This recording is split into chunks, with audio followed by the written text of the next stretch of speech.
এই বছরটা কিভাবে কেটে গেল কিছুই বুঝতে পারলাম না। কত কি হারিয়েছি, কত কি পেয়েছি। কিছু মানুষও তাদের আসল রূপ দেখিয়ে দিয়েছে, আবার এমন কিছু মানুষের সাথে পরিচয় হয়েছে মনে হয় তাদের কত বছর ধরে চিনি। হয়তোবা কাউকে হারিয়ে, নয়তোবা কাউকে পেয়েছি, কিন্তু প্রত্যেকজনই কিছু না কিছু শিখিয়েছে।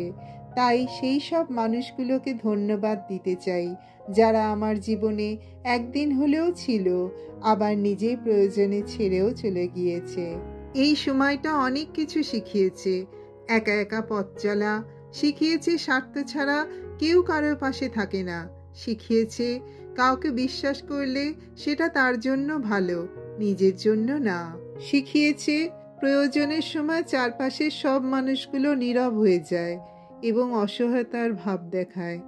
আর শিখিয়েছে যার কাছে টাকা আছে তার কাছে পর মানুষেরাও আপন হয়ে পাশে দাঁড়ায়, আর যার কাছে টাকা নেই তার আপন মানুষগুলোও পর হয়ে যায়। তাই বলা যেতেই পারে প্রতিটা ডিসেম্বর জানে ফেলে আসা 11 মাসের ভয়ঙ্কর অতীত। আজ আমি ঈশ্বরকে ধন্যবাদ বলতে চাই।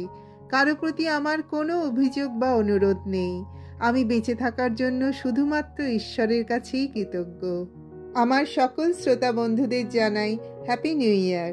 আমি আন্তরিকভাবে চাই নতুন বছর সবার জন্য অনেক ভালোবাসা, সুখ, স্বাচ্ছন্দ্য বয়ে নিয়ে আসুক।